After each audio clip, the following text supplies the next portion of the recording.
Let me hear you say, God, God. He's always up to something. He's always up to something. He never sleeps or slumbers, never. And you best believe he's coming. You best believe he's coming. Let me hear you say, God, God. He's always up to something. He's always up to something. Something. He never sleeps or slumbers, never. And you best believe he's coming. You best believe he's coming. He's coming. He's in my life, and I know he is. I testify that he saved my life, and I know he did. I testify, and I give him the glory for what he's done for me. Up on Calvary, Jesus set me free from the world you see that is soon to be. Burning in flames you see. What's your destiny? Let me hear you say, God, God. He's always up to something. He's always up to something. He never sleeps or slumbers, never. And you best believe he's coming. You best believe he's coming. Let me hear you say, God, God. He's always up to something. He's always up to something. Something. He never sleeps or slumbers, never. And you best believe he's coming. You best believe he's coming. He's coming. I give him the glory and the praise for my life. For Jesus he saves. So come as you are, and don't be afraid. You gotta know you are a star. By far, we all been through. Give it all to God and he'll pull you through. All your trials and tribulations, you come to the Lord and have patience. He's waiting for the prodigal people to come back. Prodigal people just come back. No more living prodigal. Come from the pit to the palace. I'm in a dream like I'm Alice in Wonderland. But I know for sure I'm in God's hands. I'm in God's hands, and I know it. Let me hear you say, God, God. He's always up to something. He's always up to something. He never sleeps or slumbers, never. And you best believe he's coming. You best believe he's coming. Let me hear you say, God, God. He's always up to something. He's always up to something. Something. He never sleeps or slumbers, never. And you best believe he's coming. You best believe he's coming. He's coming. I know he's coming back. I know he's coming back. I know he's coming back. I know he's coming back. I know he's coming back. Let me hear you say, God, God. He's always up to something. He's always up to something. He never sleeps or slumbers, never. And you best believe he's coming. You best believe he's coming. Let me hear you say, God, God. He's always up to something. He's always up to something. Something. He never sleeps or slumbers, never. And you best believe he's coming. You best believe he's coming. He's coming.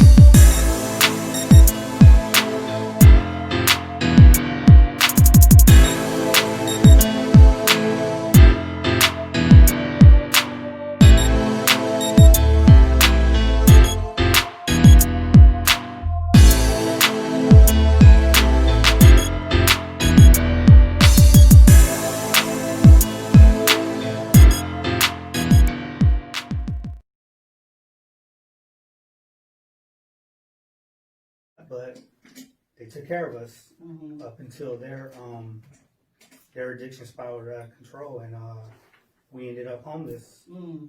And I can remember, being young and a popular kid in school, playing sports, and always had new shoes, always. And then, so by the time I got to like middle school, maybe 8th grade, I can remember the first day of school. We had lost our house. And my dad, he was a mechanic, so he had a friend who owned a junkyard. And I remember my dad he had like a little camper, and he parked it in the back, took all his cars. My dad had like 15 cars, nice cars, and that was his downfall. He went from like selling narcotics to abusing it. And next thing you know, we lost our house and we were living in the back of that junkyard. How did it make you feel when you lost the house when you went to school? And did the kids at school know that you guys had lost the house? That happened in the summer. So when we started school, this was the first time I remember starting school, and we didn't have no school clothes. Like I had the same old shoes, and I remember me and my little sister walking to school, and we were so embarrassed. We were so ashamed that we didn't even go to school. We ditched. My goodness.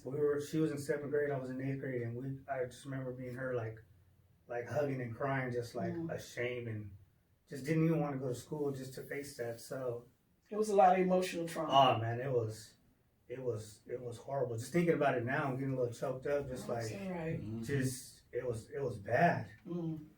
But you know, my parents, even through that, my parents still like they still shielded us from. You know, they didn't tell me the truth. It's just I had my godfather, which was my best friend's dad. He knew what was going on with my dad because my dad, you know, as I think back on it, my dad would used to be working like 2-3 in the morning, mechanic, you know, and I thought it was just normal. We could hang out all night, you know, but I had no idea my dad was on meth. So, yeah. So, but my godfather, he wasn't my godfather at the time, but this is my best friend's dad. He like, once we were in that life and I didn't like go to school, like he came and got me and was like, I want you to live with me. I'm gonna give you a job. And I was probably like 12 years old. And I moved in with my best friend, me and my brother. And so what happened to your sister? They stayed with my mom and dad, and that's when my mom and dad came to San Diego. We were up in Central California, a little city called Hanford, California.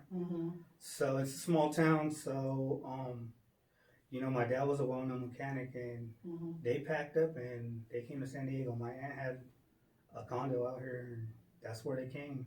So did you stay up there with the guys? So he pretty much raised you up there? I stayed over there, but they didn't do it through the courts. I just stayed. That wasn't even like they just picked up and left one day. So they left you without informing you? No, they did. Oh, okay. They did. But they just was like, right. They wanted to leave to San Diego, and I didn't want to go, really. Oh, you didn't want to? I really didn't want to go, and I ended up staying with my soon-to-be godparents. So did you build up any type of resentment? You know, at the time I didn't know it. I didn't know it till I got into my addiction. I know that now. But you know, I had my godfather, he taught me like the value of a dollar. He gave me a job. You know, my first job was like watering plants at a nursery, and he, you know, we had to work. He taught us how to work. Like even at that age, he taught us to work. You know, you have to work. If you're gonna eat in my house, you're gonna have to put in work. You're gonna have to do something. You're not just gonna be not doing nothing. And that was it. We all played sports. You know, I was the all-star in Little League, Pop Warner quarterback.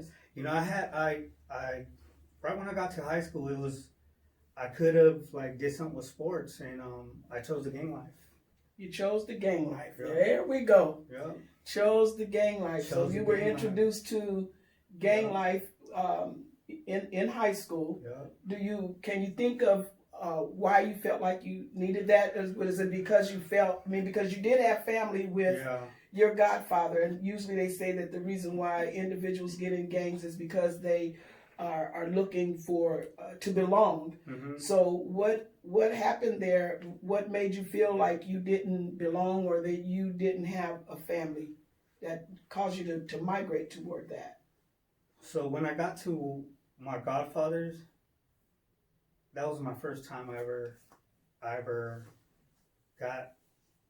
You know, I smelled cigarettes, and sometimes like I'll be like, "What's that smell?" My godfather sold marijuana. Oh, so you found that out. And he smoked marijuana. So that's where me and his son was my godbrother. He used to steal marijuana from him, and that's where we started. So he introduced it to you. Yeah, that's where we started. That's where we started, and I could actually remember that. Like hiding about an ounce of weed, and we got in trouble for it. He like I remember that it would cause a little. We got in so much trouble. So it wasn't curiosity or experimenting. No, it was. We were around it. We smelled it. My godfather used to make us like clean. He would pay us. I shouldn't say he made us because he would pay us to like clean the seeds and the stems out and do all that. And this is normal to us at the time. Like, we actually at the time I thought it was cool. I'm like, this is something you really yeah. So, but that was like normal to us. But my godfather never sold weed from his house. He used to always deliver. He never got caught for that. He's deceased now. But that's what it was. That's what it ended up being. And from there, I turned to not too long. In the gangs is where I experienced my first peer pressure for methamphetamines. So then, but were you smoking marijuana daily? Every day before you did that, daily. You were doing it all the time. Yeah, it was daily. It went so much daily that where I didn't even I had no interest in sports no more. So it just took away your dreams and took away your hopes. Yeah. It was like every day. Didn't even have the urge to. When you play sports into like high school and stuff like that, or Pop Warner, they test you. So I knew that was.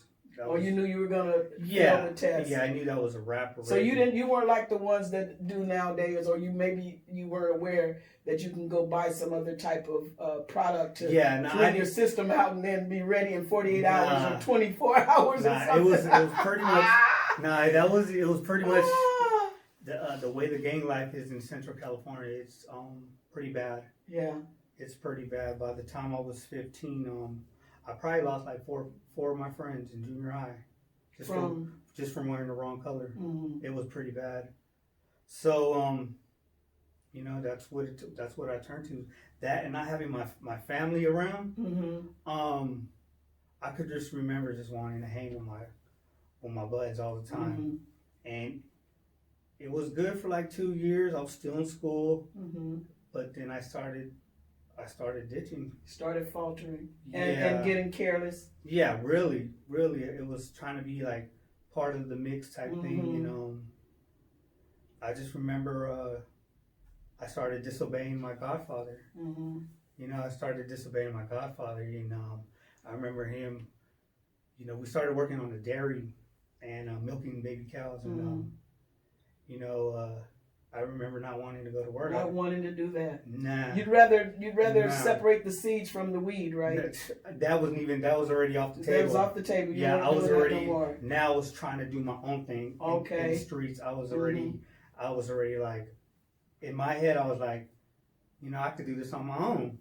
So I could take what he taught me, and I could do my own thing, and that's what ultimately led to like, some of my bad influence friends just like, that was the first time I got introduced to speed and large amounts of it, and that's when I got into that. I was probably about 14 years old. So you were totally independent at that time. Yeah, I had money, I had a job, and I did this on the weekends, and that ultimately led to using. And but at that time you didn't have any problem with the substance, no. Or at least you couldn't see. At that time, here's the thing. At that time, nobody knew. So it was a weekend thing. Friday, Saturday, and I kept it like that. Until I got in trouble when I was 15. Okay. Through some gang violence. I stabbed somebody for just simply having the wrong color on. And that just goes to show the mentality I was in. And the guy fought for his life for about 4 months. I sat in juvenile hall. And this is where things got a little interesting, because they were trying to try me as an adult because of the gangs. I was already getting in a little trouble. My family out there, so they were going to try me as an adult and try to send me to prison.